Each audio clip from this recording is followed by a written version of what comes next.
Hello, LinkedIn, YouTube, Facebook, wherever you are watching us. LinkedIn, it's an amazing tool to find people, to connect with people, to share some passions, some insights.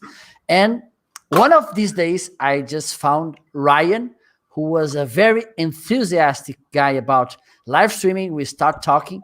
I love the way he's curious about things. He wants to try new things and everything. And we're going to talk in a while. Please stay tuned. He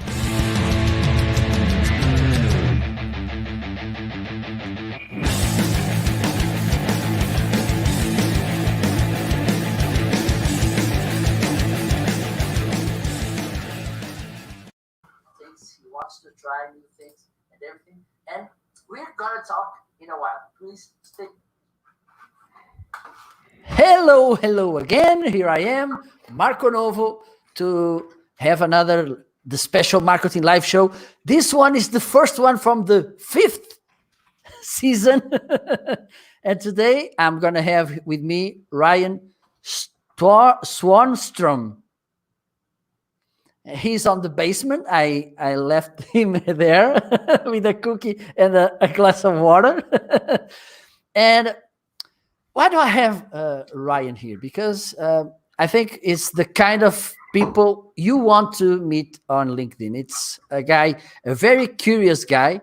He likes to try new things. He's open to try things, to connect, to engage, and to learn, to teach also.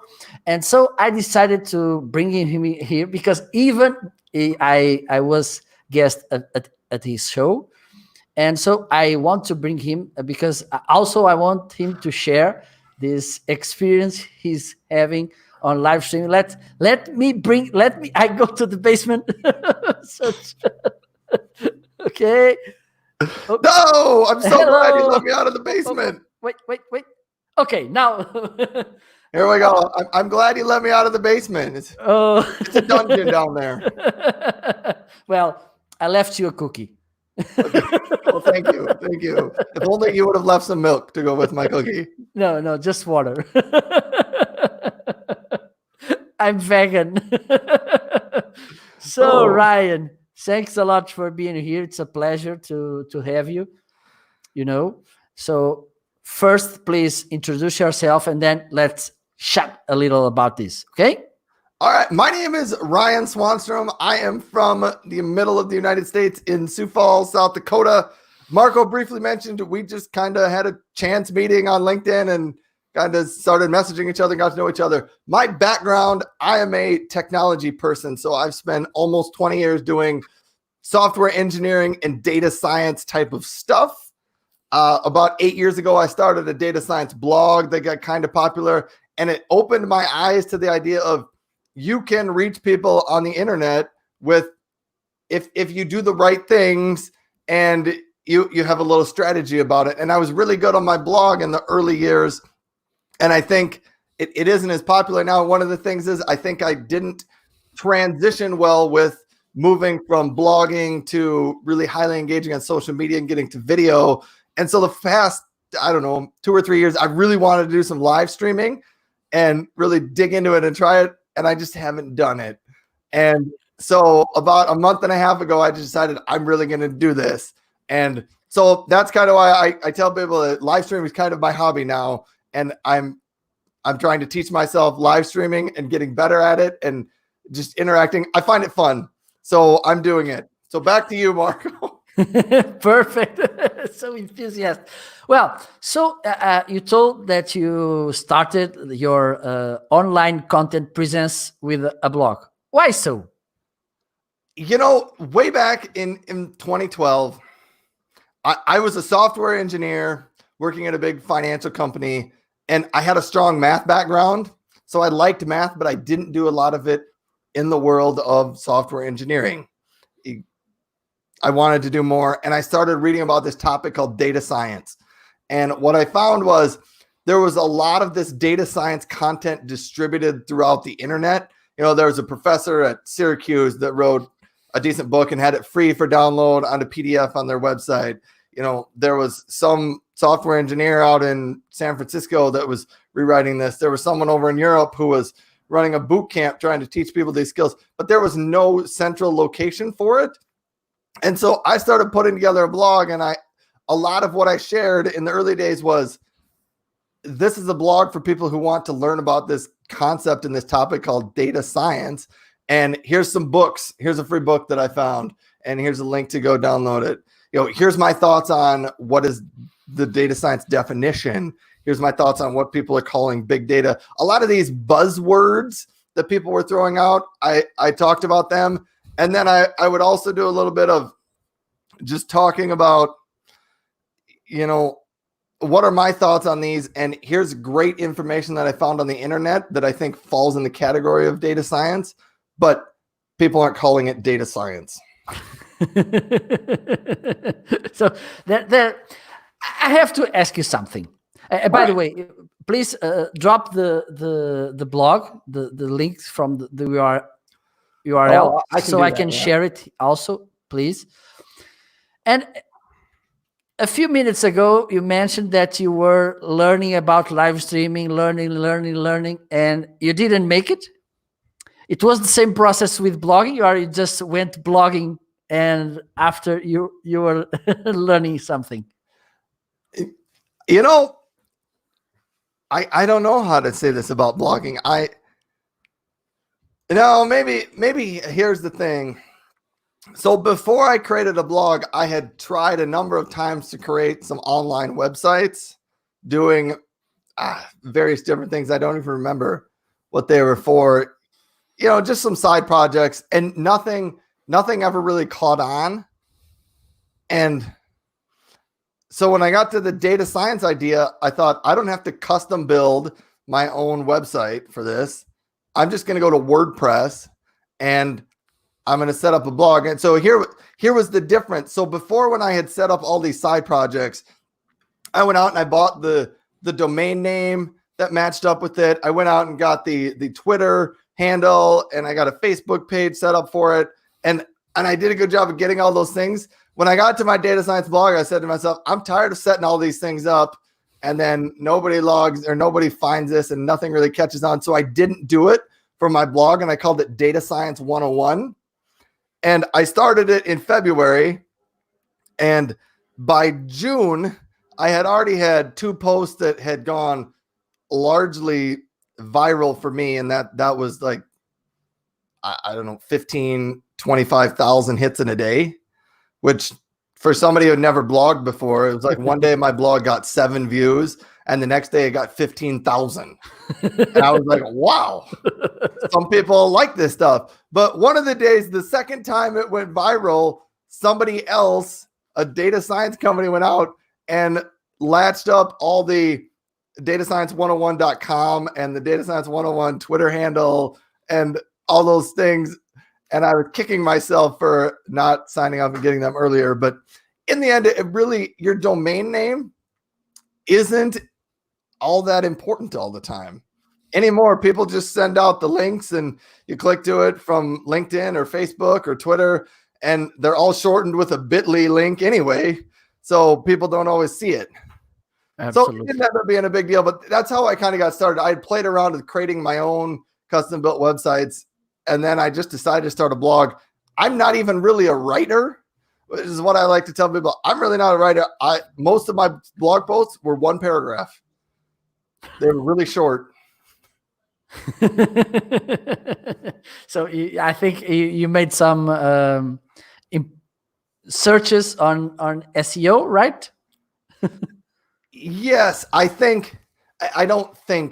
back then, so when I was a software engineer, my day job was web development type of software engineering. And I had read up a lot on SEO. And when I started my blog, I read up a lot on data science or on SEO for WordPress. And so in the early days, it was really pretty good about the SEO. It was also a very niche topic at the time. that not a lot of people were talking about. So it was, if you had good stuff, it was kind of easy to show up. And yeah, that's kind of how it came. I wrote short posts. I remember one day I was excited and I wrote a really long post. You know, for me, it was probably 5 paragraphs. I wrote a long post, and 20 minutes after I posted, somebody put a comment and said, "Oh, wow, this is the longest post I've ever seen on this blog." So they were really excited about the fact that I wrote more than 1 paragraph. So funny. So I think after that, or meanwhile, you were on LinkedIn, right? Yeah, I've been on LinkedIn since 2007 or 8. A long time ago, I was on LinkedIn, but this is what I would say about LinkedIn. For the first 10 years that I was on LinkedIn, it largely wasn't highly utilized. And I don't know if you have this experience. Somewhere around 2016 and 17, and I think it was after Microsoft bought it out, or maybe it was right before Microsoft bought it out. I don't remember. Sometime in the 2016-17 years, I started noticing my engagement on LinkedIn was better than my engagement on some of the other social networks. And so that's why for the last few years, LinkedIn has probably been the primary social network that I've used, and I like it. And I'm not hugely famous and popular on LinkedIn like some of those. I know there's people that got 100,000 connections and all that. I'm not that, but I have a smaller group, but I enjoy it. I get feedback and comments and stuff on what I share, and there's community around it, and I get to meet people like you. And I actually, starting a live stream, I've just met a number of people that I otherwise would not have met. And I was just telling my wife the other day, I said, this whole live streaming thing, I'm meeting people that do not tech stuff for their careers. They're not all programmers or data scientists. So I'm finding that interesting. Absolutely.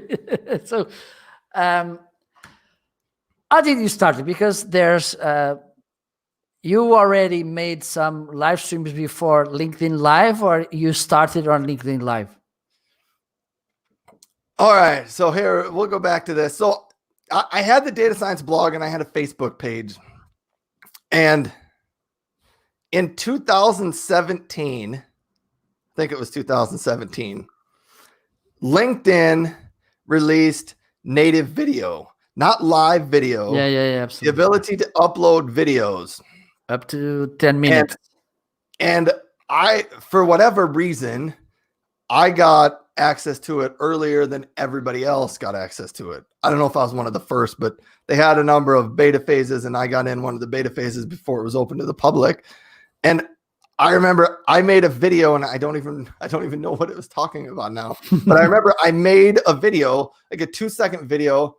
I think I told a story. Actually, I think I told a story about the bread store down the street. So we had a bread store down the street, and one day I went in there and asked them about their bread, and the lady just told me it's plain white bread. And I think I left the store, and then I made a video and I said, if you're going to run a bread store and charge me, 5 times the price for a loaf of bread that I can walk across the street at the grocery store and buy it, don't just tell me it's plain white bread. Tell me it's honey flavored bread that goes delicious with your peanut butter sandwiches or something. Like, talk your bread up, make it good. And I remember I made this video and people really liked it because I think it was one of the first videos they'd ever seen on LinkedIn. And what I noticed was when I ran into people in real life, they commented on it. They were like, hey, Ryan, I saw your LinkedIn video. Or, hey, Ryan, I went to a bread store and I asked them about their plain white bread. And it spurred conversations outside of LinkedIn, which had never happened with me before. But I only made like 5 videos. And then whatever reason, I just kind of quit. But I had tried some videos there. I think I've made 2 live videos on Facebook before a month and a half ago. So I had played around a little bit with video and tried just a couple of lives, but I never really gotten serious about here's how I want to try this. So you got You got Yeah. LinkedIn Live, and then Oh, yeah. And so, and last fall, I got invited to a LinkedIn content creators group. There was some product managers at LinkedIn that somehow looked at an algorithm and said, let's find some people with a couple thousand connections that are actively using LinkedIn, and let's invite them to a group and tell them about some of the new features we're launching and see if we can get them access. So they talked about LinkedIn newsletters, and they would let us get access to create a newsletter or to do LinkedIn Lives. And they told us about events because at the time they hadn't been launched yet. And so I said, sure, how about you give me access to LinkedIn Live? And so they gave me access to LinkedIn Live in December sometime, but I didn't do anything with it for about a month and a half. And when coronavirus hit, and largely the world kind of started shutting down and people were home watching videos, I said, this is probably the time that I should start making live videos. I should just stop like talking about it and I should start doing it. So I reached out to 5 or 6 people on LinkedIn and I said, hey, I have LinkedIn Live access. Would you like to do a live with me to just talk about LinkedIn or to talk about coronavirus or whatever you want to talk to? And to my surprise, almost everybody said yes. They're like, sure, when can we schedule that? I'm free next week. Maybe it's because coronavirus and people had more flexible schedules. I don't know, but they almost all said yes. And so I tried it and I was like, this is really kind of fun. I like this. I use it as an excuse to meet and talk with interesting people and to sort of just share that with others that want to learn about it. So it all kind of just started with, I thought about it for a really long time and I finally realized I just have to do this and set it to a format. And the first week I did it, I recorded, I think I did 5 videos the first week. I did 5 lives. And I would advise people, that's not the greatest way to go about it. I suppose it kind of just forces you to jump in the cold pool and you just got to deal with it. But that's why I've since then, I've kind of cut mine down. I do 1 live stream a week on Friday mornings. And I just do that because it's kind of my hobby right now. So I have other things going on in life and it takes time and effort. And I realized if I did it too much, I would just overwhelm myself and then I would quit. So I said, I'm going to just try once a week and just play around with what things do I like? What do I not like? How do you do a good job doing interviews with people? What kind of questions do you ask them? How do you promote stuff? And so that's why I went from 5 that first week. I think I took a week off because I had to figure out how to do the next one. And then, And so I've been doing that for a couple of weeks. And I think the cadence of 1 a week is going to work for me because it's not overwhelming and I'm going to learn some things along the way as I go.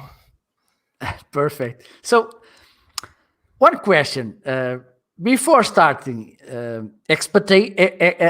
let's do that famous meme, before expectations, reality.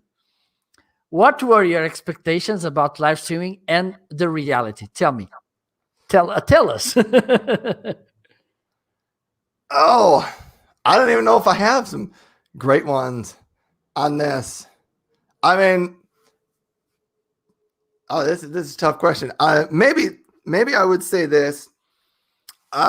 You have to put out effort to get the audience to interact, especially when you don't have a large audience. Like I don't have 1 million people that tune into my live streams. I'm happy if I can get 6 people to show up at the same time. And here's another one that I didn't really realize at first, but now I do. People don't show up and watch the whole live stream. They don't. I mean, people's lives are busy. They have other things going on. But so you have to remember that someone, like right now, somebody could just be joining this live stream. And Marco, you and I are talking about what it's like starting a live stream. It's different. So I think remembering that at any point in your show, someone can just be jumping on and jumping off. Sometimes I think people schedule to sit down and watch them, but a lot of times, especially on a place like LinkedIn, when a video pops up and they're live, I click on them and I'll watch for 5 or 6 minutes, and then somebody calls me upstairs and like, hey, it's lunchtime and you got to stop. So that's kind of the big one for me, is realizing people don't watch the whole thing to do that. It's also one of the reasons why when I'm done with the live stream, I like to go through and try to pull out short little snippets, is what I call them, of good answers or nice quotes, or 60, 90 seconds of this person said something really interesting, because a lot of people won't watch the whole thing and they'll miss it. And there's great content that gets dropped in the middle of a live stream that's really hard to find otherwise. So I found if I can cut them out and then take those short videos and I put them on LinkedIn, they do better and people watch them. And a lot of times they draw engagement from people. Absolutely. It's nice. I made this question because the first reason the two reasons I felt in love with live stream was it was for me easy to create content, and because I needed to create content. But for instance, I didn't know I will meet so many people all around the world. How you can learn, for instance, with your guests, because it's huge. And yes, most of the time I put my own doubts, my own questions to them. Yeah. It's a nice opportunity for you to take advantage of being with someone who's an expert in something, and ask him or her.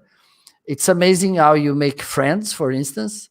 It's amazing also how you find crazy people who engage with you. Okay, let's do this. Let's go. For instance, yesterday I had a guest. You should reach him out also. Stephen Healy. Watch the live I made yesterday. And we were trying on Restream some new things. Let's try. Let's go. Yeah, when you live stream, here's maybe a different expectation. When you live stream, there's a lot of things you can't do unless you go live. Absolutely. And so when you have to practice things somehow. That's maybe one that it really wasn't obvious at first. If you want to invite and do a live interview show with a guest, you can't really practice it just like it's going to be real. You have to just go live. And so, everybody's first live stream, it starts like this. Am I on? Can you see me? Can you hear me? Where am I? Is this working? I mean, that's everybody's first live stream. Everyone in the world who live streams should put up their first 30 seconds of their first video, and we just make it, because that's what happened. Can you hear me? Can you see me? Because you don't know what to do. And StreamYard makes it super easy to do this. But still, the first time you hit that go live button, you don't know what to expect. And Absolutely. yeah, and also people don't jump on. It's not like a YouTube video where when you click on the link, you go to the YouTube video, you start at the beginning. When you go live, everybody doesn't jump on right away.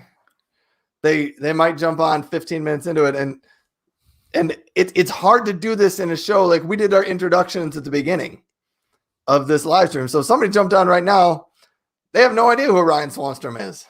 Like, who's this guy? This guy with a big silver microphone. Absolutely. So they don't know, and it's different, but it's a little bit more fun because it's real. Absolutely. And, things could happen. I have kids; they could come into the room and say hi. I mean, I've done a number of live streams where, the sound cuts out and somebody has to drop out and connect it. It happens. And I think it's one of my favorite things that's come out of coronavirus is the reality that everybody actually has real lives. Nobody's life is all perfect all the time. We work from home a lot now, and people have families and kids that show up in their videos, and they don't all have wonderful, amazing studios. to do their video. It's just different. And I think it's one of my favorite things of live video that's showed up in the last 2 months is we've gotten a glimpse into other people's lives, and especially famous celebrity people. They're real people like the rest of us. They all have a house. A lot of them, they're married. They have kids that run crazy in their house, just like all the rest of us do. And yeah, everybody else's house isn't perfectly clean. And, we kind of like that because I don't know. It's just, it brings out a little bit more real life of everybody. Yeah. And also one thing, I think you agree with me. Before we start, we think that we have to have so many things, a complex webcam, expensive microphone, lights, everything. We just get scared because, oh my God, it is so expensive, so complex, so hard to manage everything. But at the end, is it the truth? I have a lot to say on this one. Okay, so perfect. I mentioned when I made my first 5 videos back in 2017. I probably spent the next 2 years trying to figure out how do I get the perfect video set up at my house with something neat in the background and perfect lighting.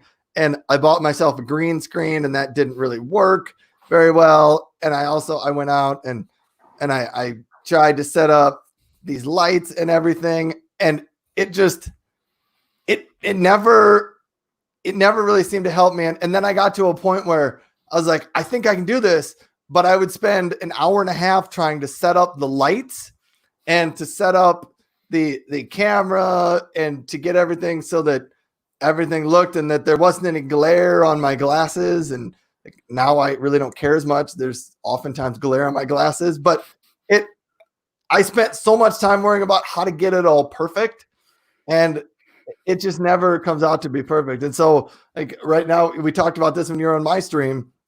I have a Logitech C920 camera. Me too. We have the same set. It's like $60.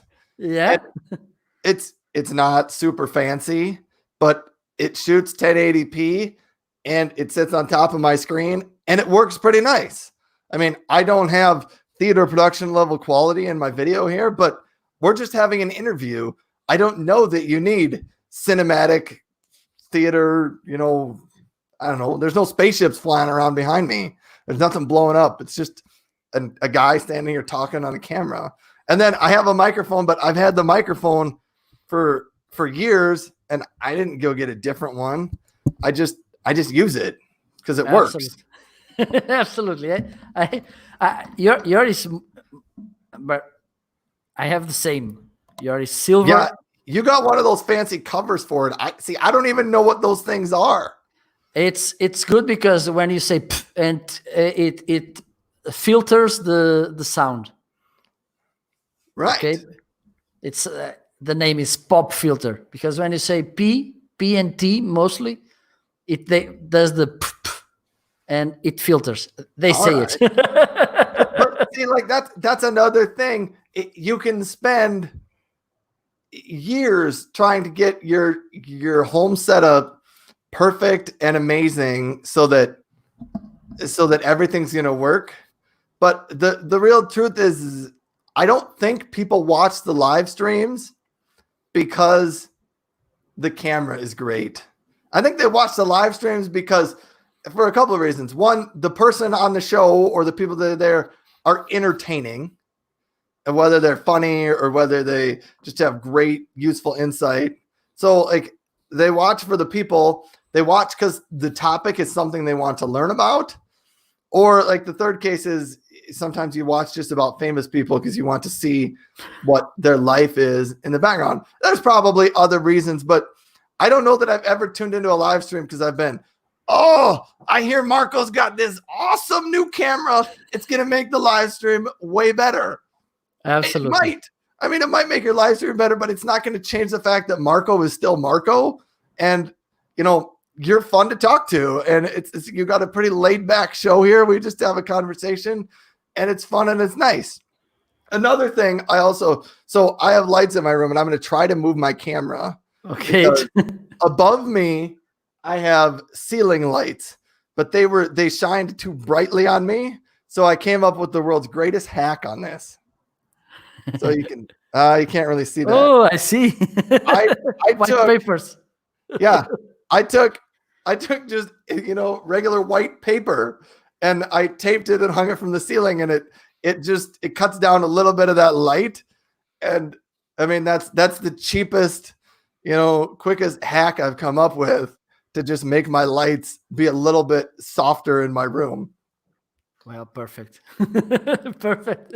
So there's the behind the scenes look of crazy things to do. So my kids have come into my room before, and they said, "Why do you have paper hanging from the ceiling?" It's to take some notes from heaven. It helps. It helps a lot. And this one is kind of challenging, especially when you're getting started. It helps a lot that if you want to do live streaming a lot, to have a place that you can just quickly go live from. So you can't see my whole room, but like, this is my desk that I'm standing at.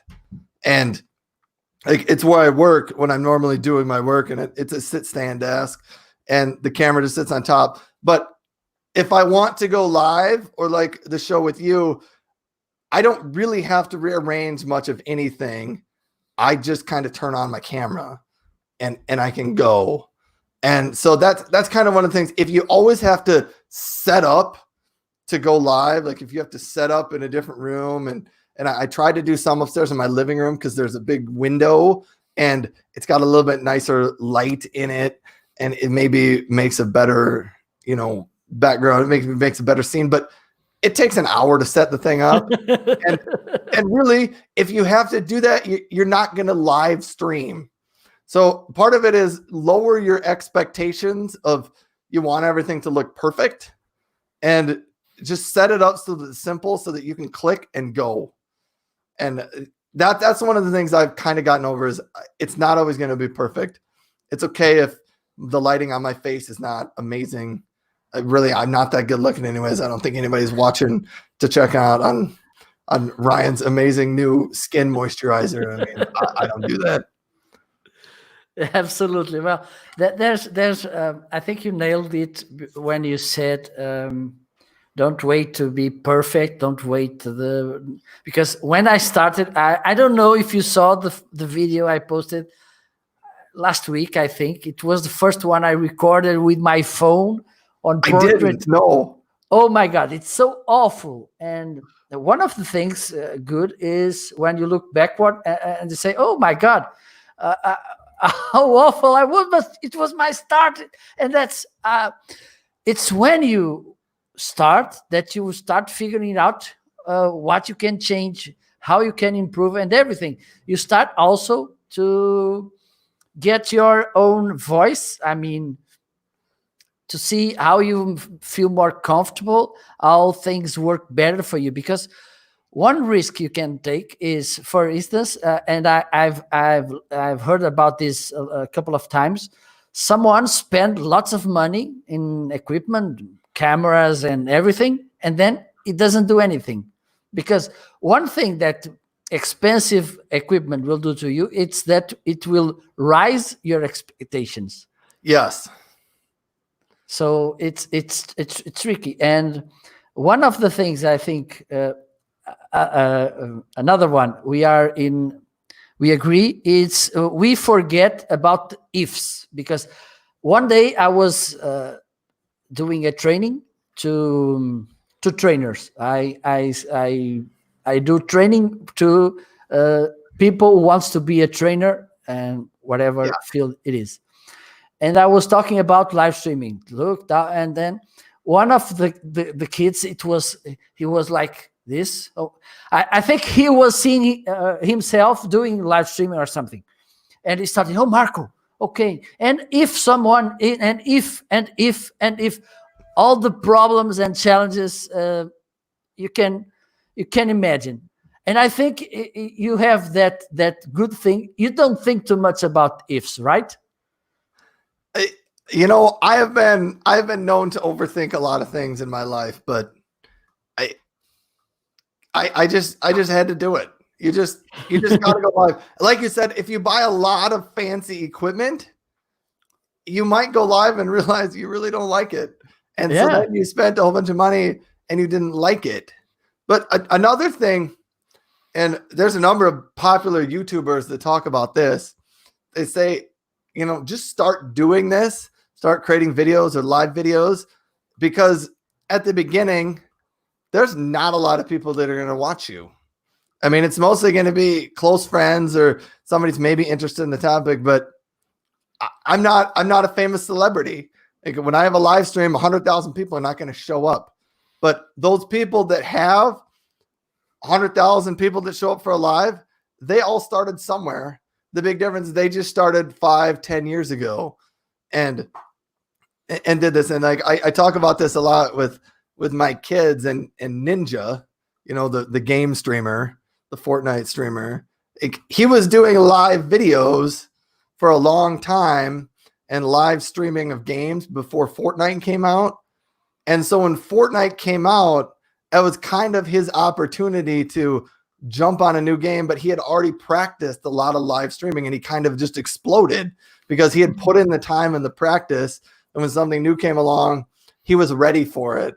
And he blew up pretty big. I don't know how big he was before Fortnite, but I know since Fortnite came out, he's like the number one game or the number one name in live stream gaming. So. Okay, perfect. We have a comment. Hello, Lottie. Good to have you here. Hey, Marco and Ryan. Great to see you on the screen. And now you'll be sharing loads of marketing zing ideas, learnings, and laughs. Yeah, but today it's about Ryan's ideas. We're trying. I've got lots of ideas. Hey, here's another thing, just because I get excited about these things. So you probably don't know this. Microsoft Build, it's their big conference for developers, just happened this week. And one of their big announcements was they're launching learn.tv. And it's an entire site, I believe. It's like a TV station where they're going to have live learnings and some recorded videos. I just thought this whole idea of live video, big companies like Microsoft are starting to get into the idea that they need to have some lives, and audience and people like to tune in to live videos, whether it's to learn something or to just connect with these. There's a connection. Like people who are watching this probably feel a little bit of a connection to Marco and I. They get an understanding of what Ryan's personality is like and what Marco's personality is like. Ryan's just kind of all over the place, but they get to feel like they know us. And it's different. Has this ever happened to you? So I have been out in the world and talking to other people. And I remember I was talking to somebody one time and they knew all about me.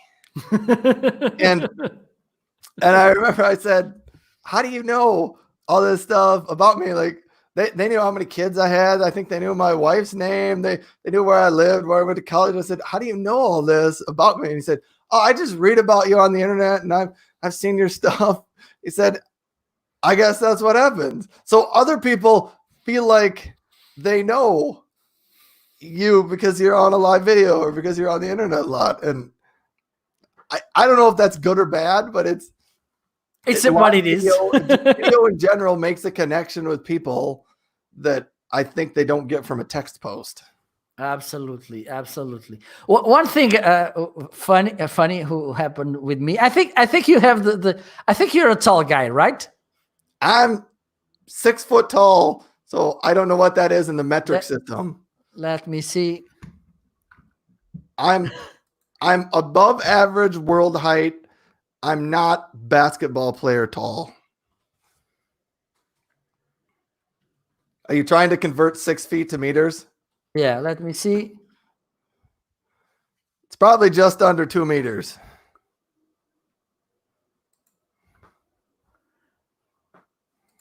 I think it's 183 in metrics.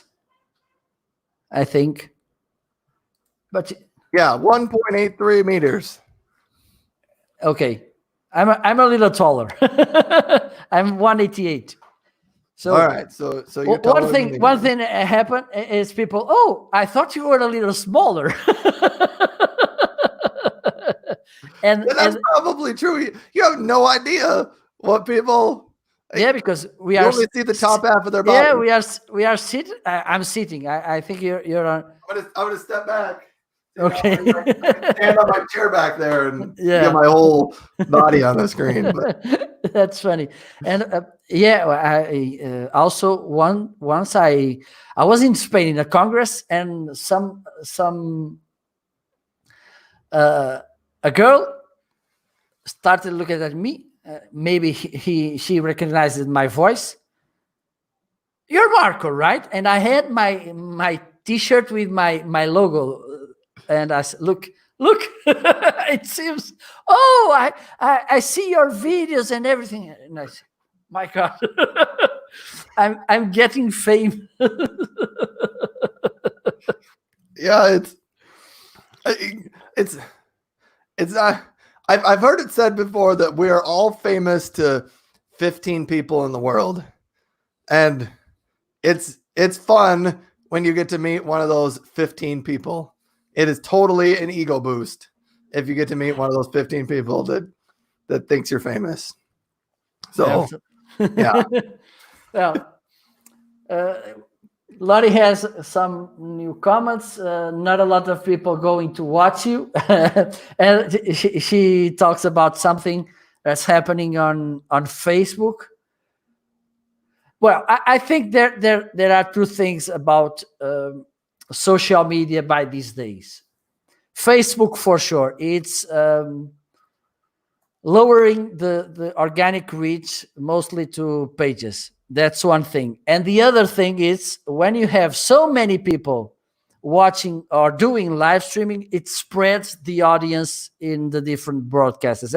And that's one thing, because before this, we just have competition with some small companies, professionals, most of them like us. But now we have musicians, we have comedians competing with us. We don't have any chance. Yeah.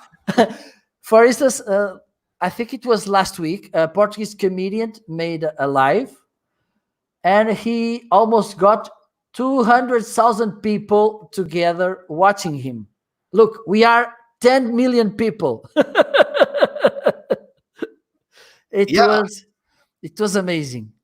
Yeah, that's why I said famous people can sort of show up and do these things, but what you don't know and you don't see is most of these famous people have spent years practicing and honing their craft at whatever it is that they do. Like this musician, I'm guessing this is not the first time the musician ever played their instruments. It's not. He's a comedian. He's a comedian. Oh, he's a comedian. Yeah, he started, and that's the point. Some gurus or I don't like this scientific approach to this kind of things, because it doesn't happen by spontaneously. It has a path. You can, for instance, we can say, some were saying, the companies should look at this and try to figure out and how it can replicate on their business. They can't, because that's not their businesses. Yeah. It's like, look at YouTube. Look, they have millions of people following them. Do the same and you will get followers and buyers. It's not the same, for God's sake. No, yeah, and like the comedian, similar to live streaming, it's a lot harder to go find the comedian's first gig. Like there was probably 20 people in the bar where he did his first stand-up comedy gig, and maybe it wasn't good. It probably was kind of good, and people realized this guy or this gal is funny. There's potential there, but it probably wasn't the best show ever. Absolutely. And that's the thing. Like with live streaming, when you go live, my first shows aren't going to be the best shows ever. And if I really like it and I really stick with it and audience connects, maybe someday I'll have lots of people that tune in. Maybe I won't. If I don't, no big deal. I like to do it. and it's interesting and it's fun to me. But Yeah. you probably you or I would be like blown away if 100,000 people showed up to our live stream. Absolutely. I think I'd quit, honestly, if 100,000 people showed up. I wouldn't know what to do.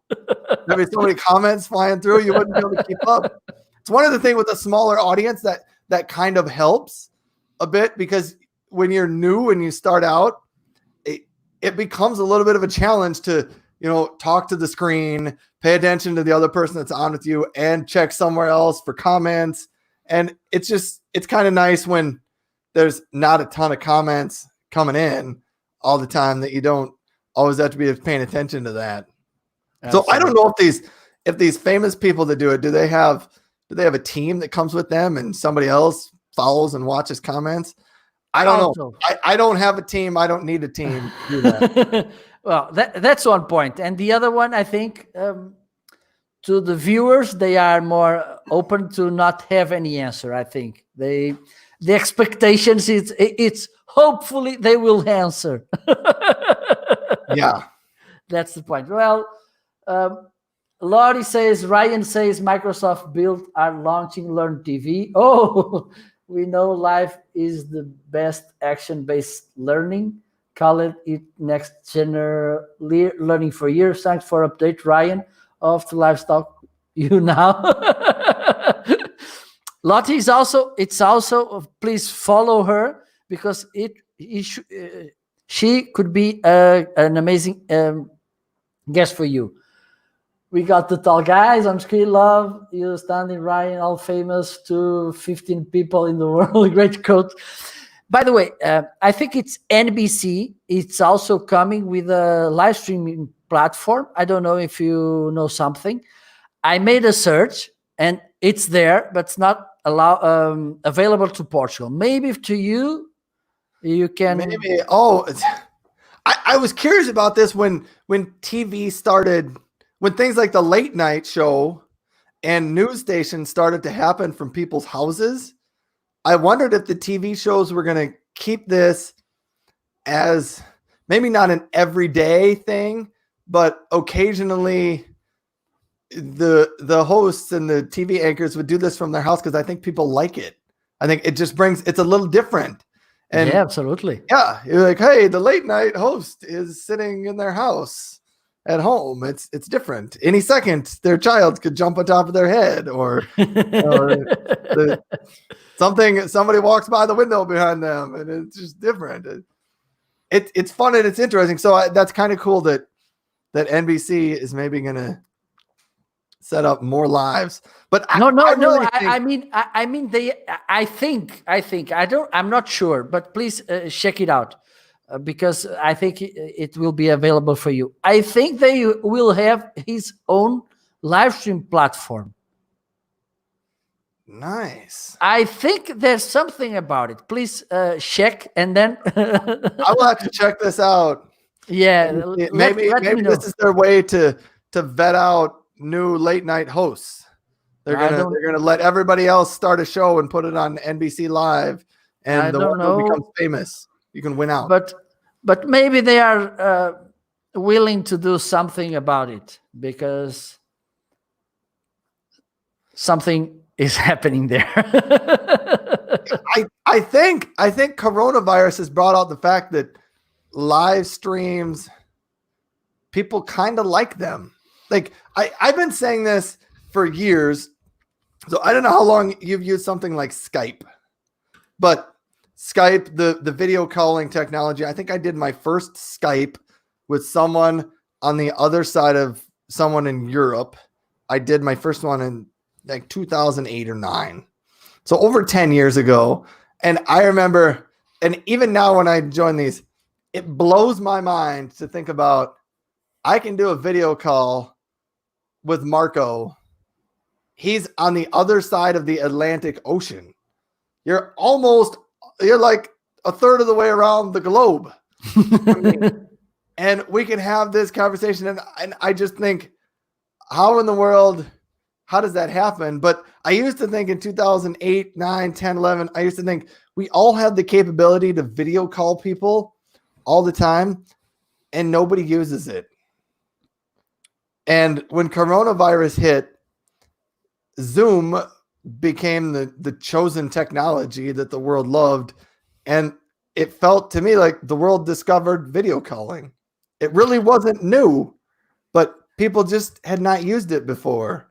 And it went from only a few select people in the tech community use video calling to now everybody in the world can do it. Grandmas, grandpas, kids, preschools, parents, families, friends. They do video calling. Like a few weeks back, we did a video calling game. We video called another family and we played a virtual game while we were just on different screens, and it's just kind of fun. It's things we could have done 6 months ago, but nobody had ever really thought about it. Nobody had ever tried it. Absolutely. Okay, let me see. Skype and iJot video, total early days. Have you got Facebook Messenger rooms? Yes, yes, I do. And you? Do you have Facebook Messenger rooms? I have no idea.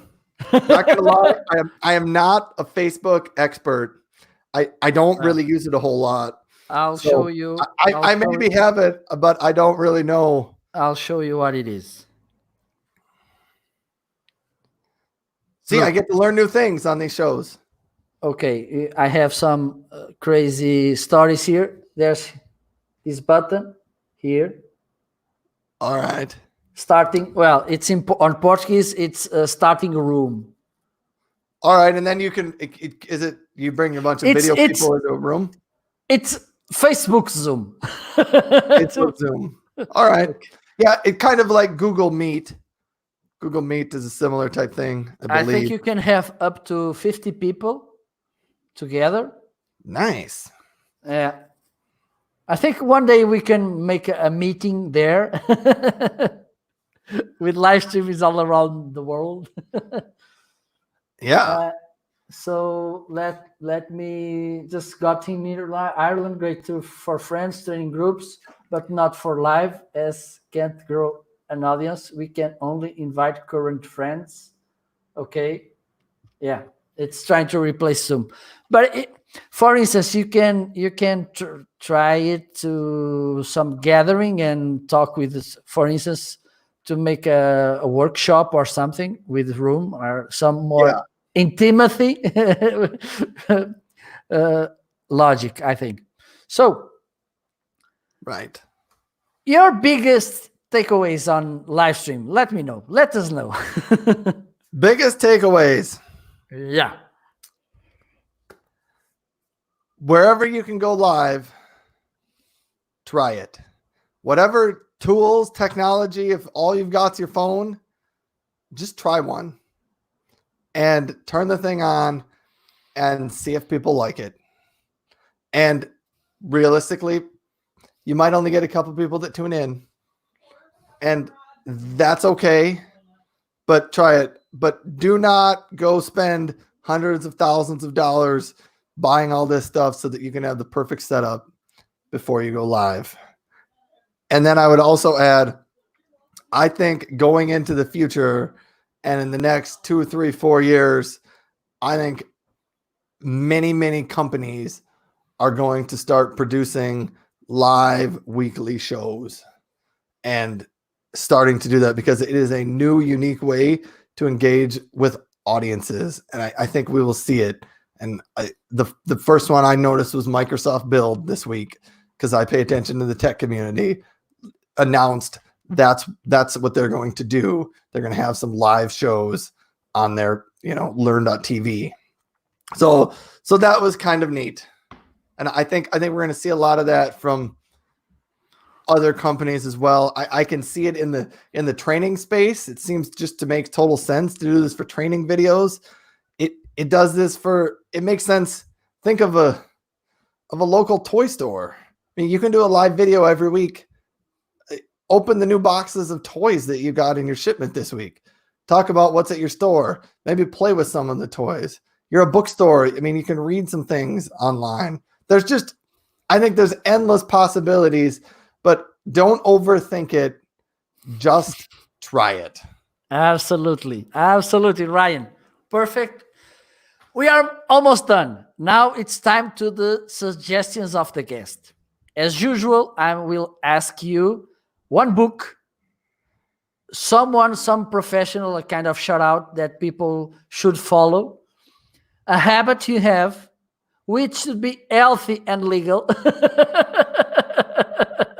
a tool, a movie, and a series. Oh, well, I'm going to go get my book first. Okay, perfect. You're losing me. I'm still here. Still here. I'm back.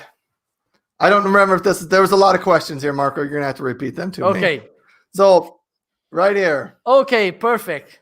This book, I just did a live with the author of this book last weekend. And I think Marco maybe is going to have her on his show, but it's just the latest book I've read. Yeah.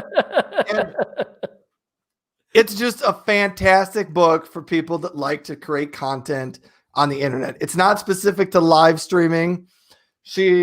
I think her background is she's more of a writer or an author type of person, but it's just a really good book. I thought it just laid things out really nice. So that's a good one. What were your other questions? There was a lot of them, Marco. A professional to follow. Wow. An expert. These are hard questions here. Sean Cannell. He's kind of a big famous one. I don't know. Do you ever follow him, Marco? No, I will. He is Sean. Oh yeah, I do. Yeah, he makes videos. He's an online video guy. He just makes really, really good content. He's the one who has that fancy microphone, right? I don't know. Yeah, it is. I don't know. He has a lot of videos, but he does camera reviews. He does tips for how to make better videos and build your YouTube. He wrote the book YouTube Secrets. Yeah, that's him. That's him. Yeah, he just has some good stuff. I wish he's kind of already big and famous. Like he's got thousands, hundreds of thousands, millions of followers. I wish on the spot I could think of someone that was not. Is this one right? Yeah. Yeah. Yeah. Yeah. He's got good stuff.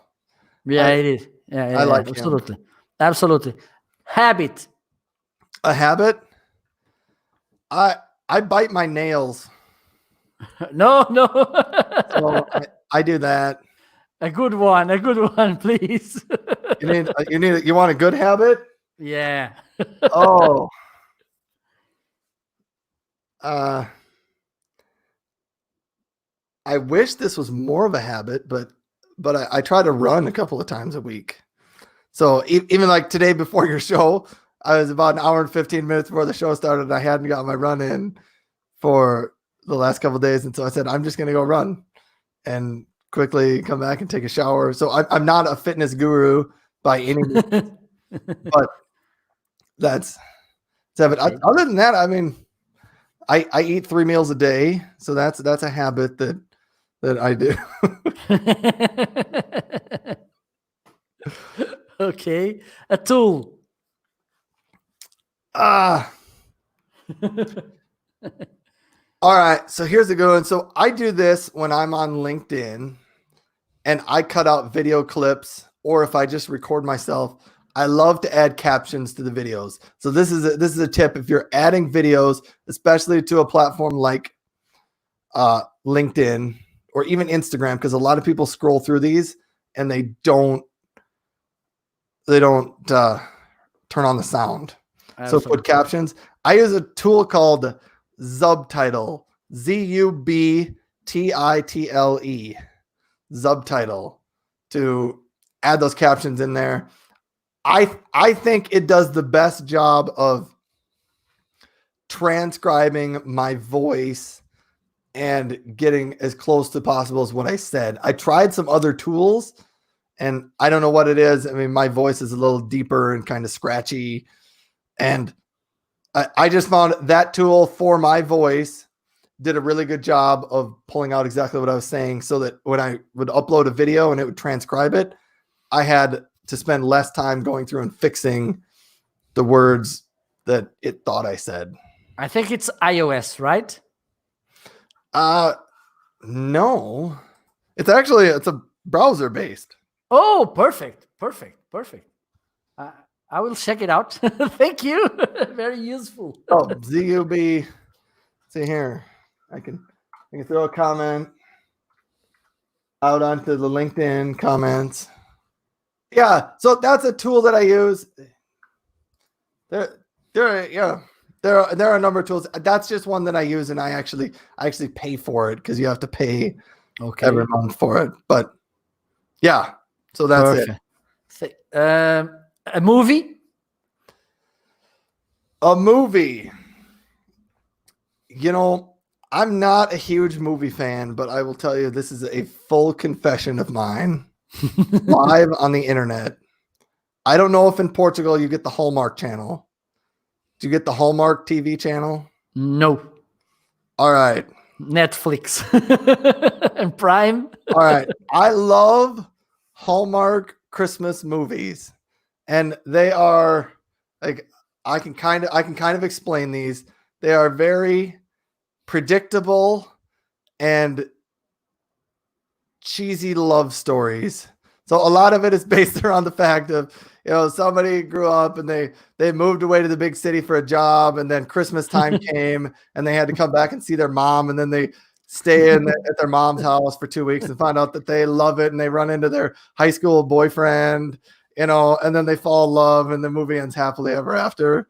And I'm a sucker. I totally love the Hallmark Christmas movies, and I don't know what it is about them. I get a kick out of them. So I've seen many of those.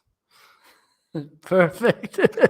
And so, now there you go. That's Ryan for you. Ryan likes these really, really predictable love stories.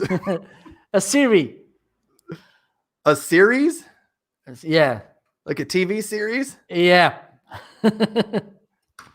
I have not seen a TV series in years. Oh, really? But since coronavirus started, my family has started to watch Wheel of Fortune. Okay. So I guess that counts as the closest thing I get to a TV series. We've watched a lot of Wheel of Fortune. It usually comes on right after dinner, and so some of my older kids and my wife, we like to watch. Okay. So thank you, Ryan. Time to wrap up. It was a pleasure. It was really fun, this moment. Well, thank you very much for having me. I enjoy these things. Okay, perfect. That's one day people ask me, oh, how do you measure the success of your live streaming? And I say, at the end, if I feel happy, if I feel I had fun, it was a success. Yeah, and I will jump on this because I'm a data scientist mind, and I think about this a lot, and I don't know. I really haven't come up with a great way to like quantify and put numbers behind what's working and what's not. And that's probably something that in the years to come, the live streaming world will start creating some different and better metrics. Absolutely. That. But yeah, it's a good one. If you had a good time and you enjoyed yourself, maybe you learned something new, got to talk. Yeah, absolutely. Absolutely. Yeah. And that's what happens today.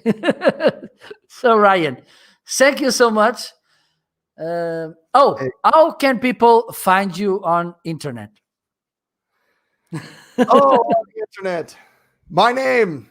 You can see my name right at the bottom of the screen. I'm on LinkedIn, Instagram. I'm probably on Facebook. Don't connect with me on Facebook. I don't ever use it. LinkedIn is probably the best place to reach out and connect with me. LinkedIn. I'm also on Instagram and Twitter as well. You can also find me there. So if you use those, but yeah, LinkedIn is where I've decided to spend most of my time. It's just because like everybody, we have things going on in our lives. And I decided that that was just the platform that I wanted to spend the most time on. So I occasionally pop into Instagram and Twitter. And so if you connect with me there, you'll find me. But LinkedIn is where I spend the most of my time. Oh, perfect. So thank you, Ryan. It was an amazing time we spent here. Thank you to all of those who are watching us. Please stay tuned because we'll be back soon. But my 4-year-old just walked in over here on the screen. You want to say hi to YouTube? Yeah. Oh, come say hi. Oh, hello. Marco. Hello. So sweet. All right. I think we're done, though. Okay. Thank you very much, Marco, for having me You're on the welcome. show. Thank you. Bye bye. See you. Have a great day. Goodbye.